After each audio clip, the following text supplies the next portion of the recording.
నమస్తే ఫ్రెండ్స్, అందరూ బాగున్నారా? కథాశ్రవంతి కార్యక్రమానికి స్వాగతం.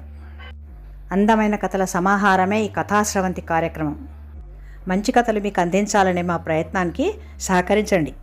కథను పూర్తిగా వినండి. అప్పుడే అందులోని ట్విస్ట్ని, థ్రిల్ని, సస్పెన్స్ని ఎంజాయ్ చేయగలుగుతారు. ఇంకా ఆలస్యం ఎందుకు, వెంటనే ఛానల్ని సబ్స్క్రైబ్ చేసుకోండి. మరి కథలో ఏ భాగం మీకు బాగా నచ్చిందో కమెంట్ బాక్స్లో చెప్పండి.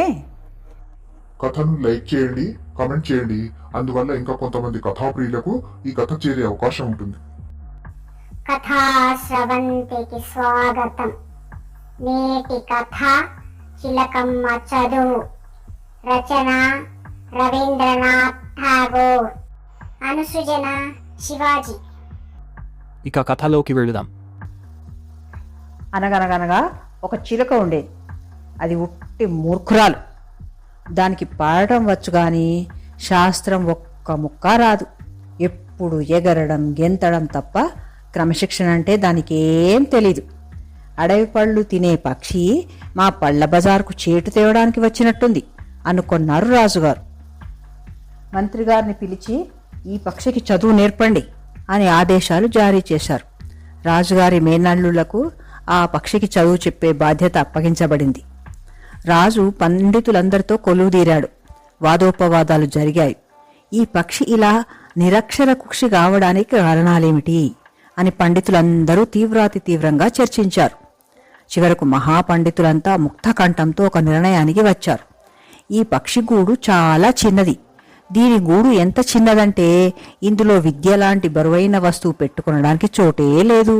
అందుకని అత్యవసరంగా ముందు దీనికో పెద్ద ఇల్లు అంటే అందమైన పంజరం నిర్మించాలి. ఇది పండితుల తీర్మానం. రాజుగారికి ఈ సలహా అద్భుతంగా నచ్చింది.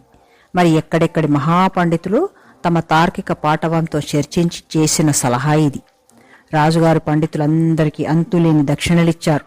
వారు అపారమైన సంతోషంతో, సంపాదనతో ఇళ్లకు వెళ్ళిపోయారు. కంసాలిని పిలిపించారు.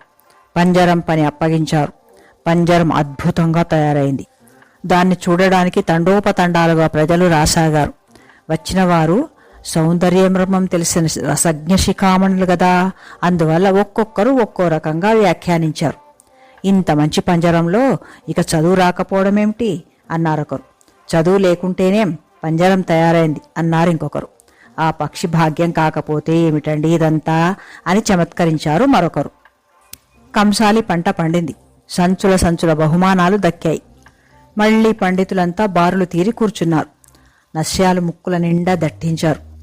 పక్షికి చదువు చెప్పడం అంటే మాటలా? ఇప్పుడున్న గ్రంథాలు సరిపోవు, కొత్త గ్రంథాలు కావాలి మరి అని తీర్మానించారు.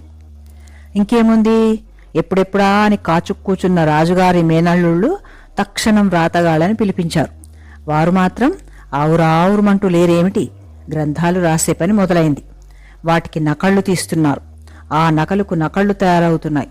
చూస్తుండగానే కొండంత ఎత్తు గ్రంథాలు తయారైపోయాయి. చూసిన వాళ్లంతా ఈ అమోఘ కృషికి విస్తుపోయారు. శభాష్ శభాష్ అంటూ చప్పట్లు చరిచారు. ఈ చదువంతా ఎక్కడ పెట్టాలి అని కొందరు గుసగుసలాడారు.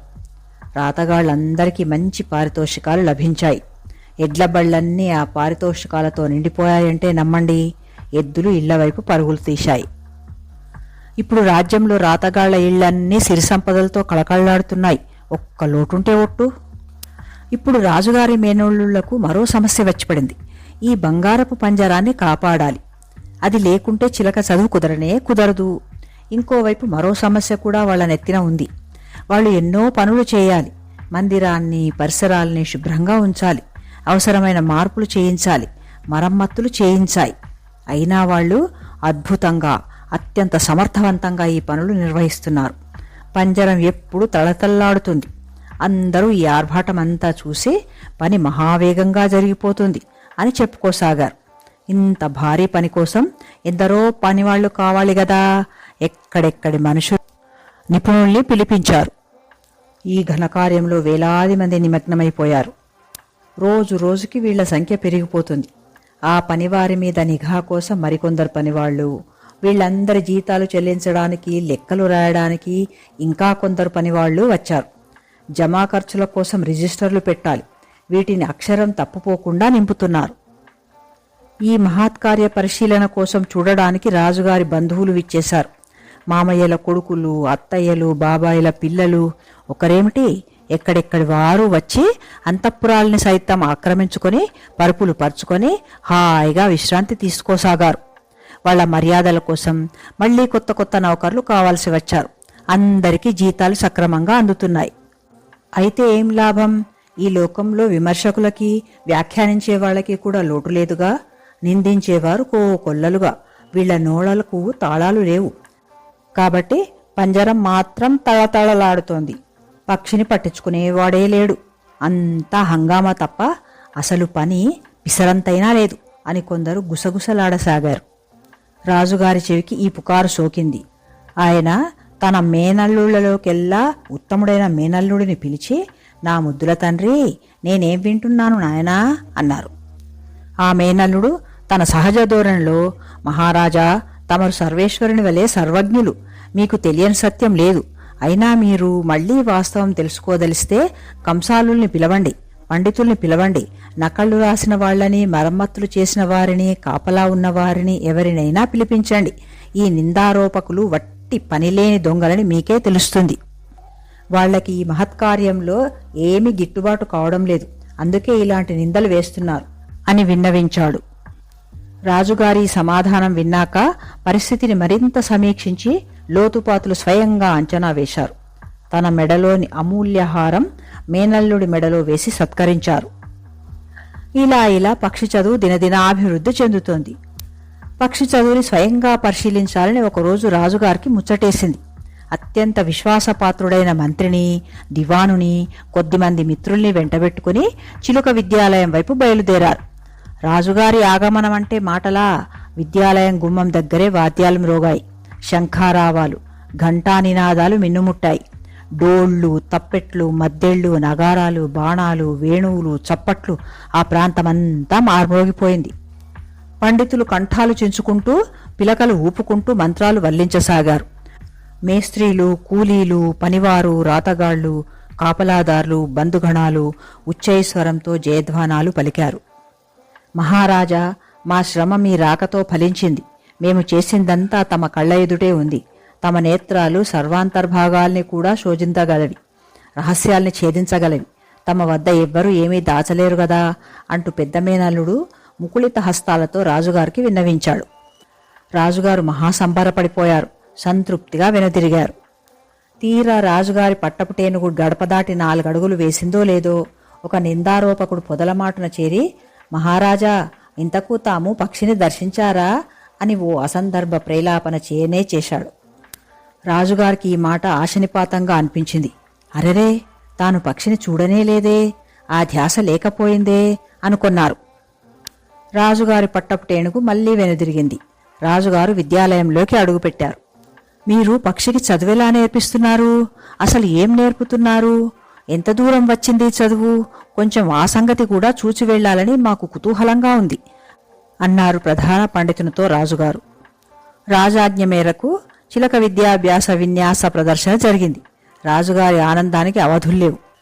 అసలు ఆ విద్యాబోధనా ప్రక్రియ ఎంత పరమాద్భుతం అనుకున్నారు.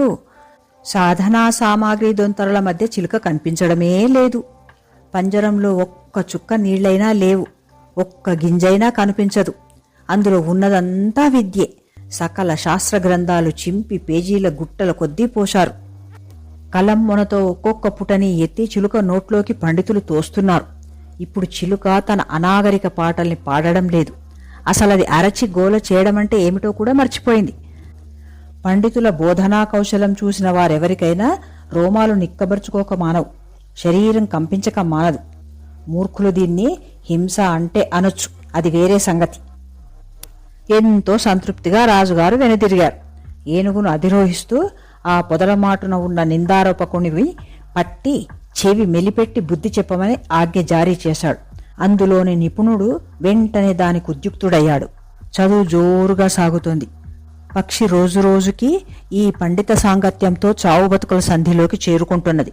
ప్రగతి చాలా ఆశాజనకంగా ఉందని పరిశీలకులు, అభిజ్ఞ వర్గాలు వక్కాణిస్తున్నారు. అయినా అదేం రోగమో తెలియదు కానీ పక్షికి ఇంకా తన అనాగరిక పూర్వబుద్ధి పోలేదు. అది దాని సహజ స్వభావంలా ఉంది. అది తూర్పు దిశగా సూర్యకాంతికేసి చూసి ఉండుండి చూస్తోంది. నిర్భయంగా ఆటవిక పద్ధతిలో రెక్కలు టపటపలాడిస్తోంది. అప్పుడప్పుడు అమూల్యమైన పంజరపు చువ్వల్ని తన దిక్కుమాలిన ముక్కుతో కొరకడానికి ప్రయత్నిస్తోంది. కాపలా కోత్వాలు ఇది చూసి కనుబొమ్మలు ముడేశాడు. ఆహా, ఎంతకు తెగించింది ఈ పక్షి అని హూంకరించాడు. మళ్లీ కంసాలిని పిలిపించారు.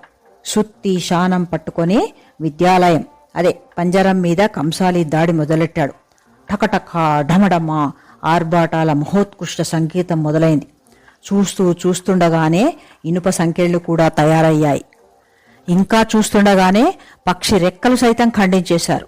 రాజుగారి చిర్రుబుర్రులాడే తెలివితేటలకు రాజుగారి నుంచి ధన కనక రత్న చీనాంబరాలు ముట్టాయి. ఒకనాడు పక్షి మరణించింది. ఎప్పుడు మరణించిందో ఆ తారీఖు ఏమిటో ఏ చరిత్రకారుడికి తెలియదు. చుట్టుపక్కల నిందారోపకుల నోళ్లు మూతలు పడవుగా పక్షి చనిపోయింది అని ప్రచారం లంకించుకున్నారు. ఈ వార్త రాజుగారి చెవికి సోకింది. రాత్రి తక్షణం తన పెద్ద మేనల్లుడిని పిలిచి, బాబూ, నేనేం వింటున్నానయ్యా అని అడిగాడు. మేనల్లుడు 2 చేతులు జోడించి, మహారాజా, చిలక విద్యాభ్యాసం పూర్తయింది అని విన్నవించుకున్నాడు. రాజుగారు మళ్లీ ప్రశ్నించారు, చిలక ఎగురుతోందా? రామనామం జపించండి మహారాజా. అది పాడుతోందా? లేదు మహారాజా, విద్యాభ్యాసం పూర్తయింది కదా. రాజుగారికి ఏదో అనుమానం వచ్చి, ఒకసారి ఆ పక్షిని తీసుకువచ్చి నాకు చూపించండి అని ఆజ్ఞాపించాడు. కొత్వాలు, సైనికులు, అశ్విక దళం పక్షిని తెచ్చి రాజు చేతికిచ్చారు. రాజుగారు పక్షిని చేత్తో నొక్కి చూశారు. దాని నోటి నుంచి అని వస్తే ఒట్టు, శరీరం అటూ ఇటూ కదిలిస్తే ఒట్టు, రెక్కలైనా కదులుతాయంటే అవి లేకనే పాయే. అయితే మాత్రమే దాని ఉదరంలో శాస్త్ర గ్రంథాల శుష్కపుటల గలగలమంటున్నాయి. బయట నవవసంతపు దక్షిణ మారుతంలో నవకుసుమాలు మాత్రం గాఢ నిట్టూర్పు విడుస్తున్నాయి.